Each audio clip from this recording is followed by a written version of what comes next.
ان الحمد للہ والصلاة والسلام علی رسول اللہ اما بعد اعوذ باللہ من الشیطان الرجیم۔ میرے محترم پیارے بھائیوں اور بہنوں، آج ہم ایک ایسے موضوع پر بات کرنے جا رہے ہیں جو ہر مسلمان کی زندگی کا مرکز ہے، اور وہ ہے نماز کی اصلاح۔ ہم میں سے اکثر لوگ نماز تو پڑھتے ہیں، لیکن سوال یہ ہے کہ کیا ہماری نمازیں ویسی ہیں جیسی اللہ اور اس کے رسول صلی اللہ علیہ وسلم چاہتے ہیں؟ رسول اللہ صلی اللہ علیہ وسلم نے ارشاد فرمایا، صلو کما رأیتمونی اصلی، نماز ایسے پڑھو جیسے تم نے مجھے پڑھتے ہوئے دیکھا ہے۔ آج ہم اس حدیث کی روشنی میں اپنی نمازوں کا جائزہ لیں۔ نماز اسلام کا دوسرا ستون ہے، اور یہ وہ عبادت ہے جو معراج کی رات آسمانوں پر فرض ہوئی، ہر حال میں فرض ہے، اور قیامت کے دن سب سے پہلے اسی کا حساب ہوگا۔ رسول اللہ صلی اللہ علیہ وسلم نے ارشاد فرمایا، قیامت کے دن سب سے پہلے نماز کا حساب لیا جائے گا۔ اگر نماز درست ہوئی تو بقایا تمام اعمال بھی درست ہوں گے، اور اگر نماز درست نہ ہوئی تو باقی تمام اعمال بھی درست نہیں ہوں گے۔ لیکن آج تلخ حقیقت یہ ہے کہ نماز جلدی جلدی میں پڑھی جاتی ہے، رکوع اور سجدہ پورا نہیں کیا جاتا، دل دنیا میں ہوتا ہے اور جسم مسجد میں، موبائل، کاروبار، سیاست، ہر چیز یاد آتی ہے سوائے اللہ کے۔ کیا یہی نماز ہے جو ہمیں جنت تک لے کے جائے گی؟ اب سوال یہ ہے کہ نماز کی اصلاح کیوں ضروری ہے؟ اس لیے کہ نبی صلی اللہ علیہ وسلم نے ایک شخص کو نماز پڑھتے ہوئے دیکھا۔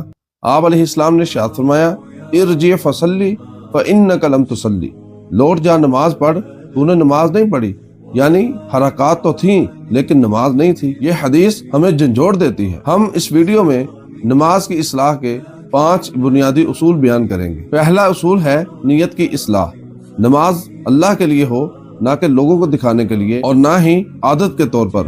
اللہ تعالیٰ فرماتے ہیں، وَمَا أُمِرُوا إِلَّا لِيَعْبُدُوا اللَّهَ مُخْلِصِينَ لَهُ الدِّينَ، اور اللہ نہیں حکم دیتا تمہیں مگر اس کی کہ تم صرف اللہ کی عبادت کرو اور دین کو اسی کے لیے خالص کرو۔ آج اپنے دل سے پوچھئے کہ کیا میں نماز اللہ کے لیے پڑھ رہا ہوں؟ اور دوسرا اصول ہے خشوع خضوع۔ اللہ تعالیٰ فرماتے ہیں، قد افلح المؤمنون، تحقیق مومن کامیاب ہو گئے، الذین هم فی صلاتہم خاشعون، وہ لوگ جو نماز کو خشوع سے پڑھتے ہیں۔ خشوع کا مطلب ہے کہ دل کا اللہ کے سامنے جھک جانا، اور نگاہوں کا سجدے کی جگہ پر ہونا، اور ذہن کا نماز میں ہونا۔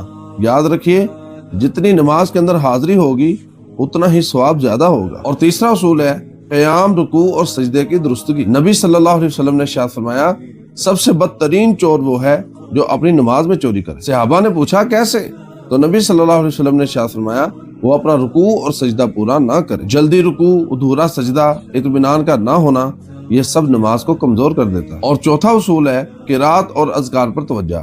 ہم الفاظ تو ادا کرتے ہیں مگر معانی نہیں سمجھتے۔ مثال کے طور پر، الحمدللہ رب العالمین، تمام تعریفیں اللہ کے لیے ہیں جو تمام جہانوں کا پالنے والا ہے۔ اگر معانی ذہن میں ہوں تو نماز زندہ ہو جاتی ہے۔ اور 5ویں چیز ہے نماز کے بعد کے اثرات۔ سچی نماز انسان کو گناہوں سے روکتی ہے، اخلاق بہتر کرتی ہے، دل کو نرم کرتی ہے۔ اللہ تعالیٰ فرماتے ہیں، ان الصلاۃ تنہی عن الفحشاء والمنکر، بے شک نماز منع کرتی ہے فحاشی اور برائی کے کاموں سے۔ اگر نماز پڑھ کر بھی گناہ نہیں چھوڑتے تو سمجھ لیں کہ نماز کے اندر کمی ہے۔ اور ہمارے معاشرے کے اندر نماز کے حوالے سے کچھ عام غلطیاں پائی جاتی ہیں، جیسا کہ موبائل بند نہ کرنا، صف سیدھی نہ کرنا، تکبیر اولیٰ کی پابندی نہ کرنا، سنتوں کو معمولی سمجھنا۔ یہ سب چیزیں نماز کی روح کو کمزور کر دیتی ہیں۔ اب سوال یہ ہے کہ نماز کی اصلاح کو کیسے شروع کیا جائے؟ آہستہ آہستہ علم سیکھ کر، ایک وقت کی نماز سے۔ نبی صلی اللہ علیہ وسلم کی سنت کے مطابق اللہ تعالیٰ سے دعا کیا کریں، اللہم اعنی علی ذکرک و شکرک و حسن عبادتک، اے اللہ تو میری مدد فرما اس بات پر کہ میں تیرا شکر ادا کروں، تیرا ذکر کروں اور تیری عبادت کو خوبصورت طریقے سے کروں۔ میرے بھائیوں، ایک دن قبر کے اندر نہ موبائل ہوگا، نہ کاروبار اور نہ ہی تعلقات، صرف نماز، قرآن اور اعمال ہوں گے۔ ذرا سوچئے، اگر حشر کے دن یہ سوال کیا گیا کہ تمہاری نماز کیسی ہے تو کیا ہم سر اٹھا سکیں گے؟ آخر میں اللہ تعالیٰ سے یہ دعا ہے کہ یا اللہ، ہماری نمازوں کی اصلاح فرما، ہمیں خشوع اور خضوع والی نمازیں عطا فرما، اور ہماری نمازوں کو نجات کا ذریعہ بنا، آمین یا رب العالمین۔ اگر یہ ویڈیو آپ کے دل کو لگی تو لائک اور شیئر کریں، چینل کو سبسکرائب ضرور کر لیں تاکہ یہ پیغام دوسروں تک بھی پہنچ سکے۔